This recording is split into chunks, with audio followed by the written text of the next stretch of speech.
ନମସ୍କାର, ଜୟ ଜଗନ୍ନାଥ। ଆଜି ଲଞ୍ଚରେ ମୁଁ କରିଛି ଭାତ, ଡାଲି, ପାମ୍ପଡ଼ ଆଉ ଫୁଲକୋବି ଆଳୁ ପନିରର ତରକାରୀ, ଶାଗ ଖରଡ଼ା ଆଉ ଚିପ୍ସ। ଆଗେ ପ୍ରଥମେ ଶାଗକୁ କାଟିଦେଲି। ମୁଁ ଆପଣମାନଙ୍କୁ ଆଜି କେମିତି ସବୁ ଲଞ୍ଚ ପ୍ରିପେୟାର କରୁଛି ମୁଁ ଆପଣମାନଙ୍କୁ ଆଜି ଗୋଟେ ଭିଡ଼ିଓ କରିଛି ଦେଖାଉଛି। କୋବିକୁ ବି କାଟିକି ଏବେ କାଟିଦେଲି, ଚିପ୍ସ ପାଇଁ କାଟିଲି ଅଳ୍ପ, ଆଉ ତରକାରୀ କରିବି ବୋଲି କୋବି ପନିର ତରକାରୀ କରିବି ବୋଲି କାଟିଦେଲି। ଏବେ କୋବିକୁ ବି ଭାଜିଦେଲି ଟିକେ, ଏପଟେ ଭାତ ବସେଇ ଦେଇଛି, କୋବିକୁ ଭାଜିଦେଲି।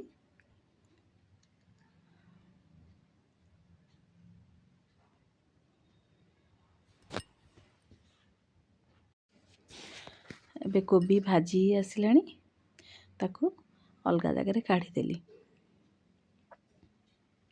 ତାପରେ ଡାଲି ବସେଇଦେଲି। ଏପଟେ ଦୁଇପଟେ ଦୁଇଟା ରୋଷେଇ କରିଦେଲେ ଜଲ୍ଦି ରୋଷେଇ ସରିଯିବ। ତାପରେ ଆମେ ଟିକେ ମାର୍କେଟ ବି ଯିବାର ଥିଲା। ଡାଲି ବସେଇଦେଲି, ତାପରେ ପନିରକୁ ଏବେ ଛୋଟ ଛୋଟ ପିସ୍ କରି କାଟିଦେଲି।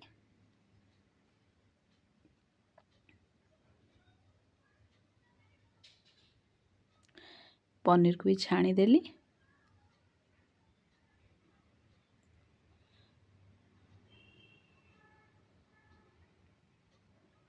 ତାପରେ ପାମ୍ପଡ଼ ଛାଣିଦେଲି। ତାପରେ ସେ ତେଲ ତାତିଥିଲା, ପାମ୍ପଡ଼କୁ ବି ଛାଣିକି ରଖିଦେଲି। ତାପରେ ଏପଟେ ଡାଲି ହେଇଯାଇଥିଲା, ଡାଲିକୁ ଛୁଙ୍କିଦେଲି। ଆପଣମାନଙ୍କୁ ପୁରା ଭିଡ଼ିଓ ତ ଦେଖାଇ ପାରୁନି, ଲଙ୍ଗ୍ ହେଇଯିବ। ମୁଁ ସର୍ଟରେ ଖାଲି ଦେଖେଇ ଦେଉଛି।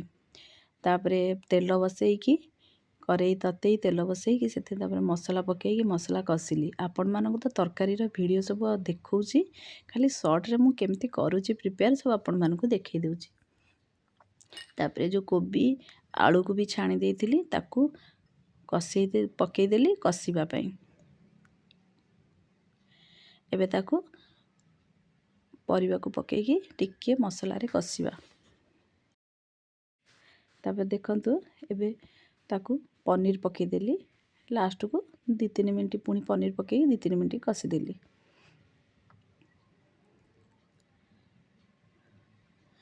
ତାପରେ ଏପଟେ ଶାଗ, ଆଉ ଗୋଟେ କଡ଼େଇ ବସେଇ ଶାଗ ବସେଇଦେଲି। ଶାଗକୁ ଖରଡ଼ିଦେଲି, ଡାଲି ଦେଇକି ଟିକେ ଖରଡ଼ିଦେଲି।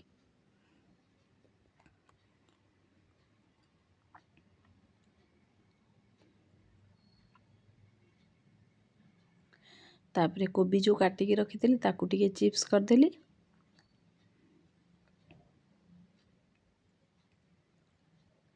ଏବେ ଆମର ରେଡ଼ି ହେଇଗଲା ଲଞ୍ଚର ଥାଳି। ଆଶା କରୁଛି ଭିଡ଼ିଓଟି ଭଲ ଲାଗିଥିବ।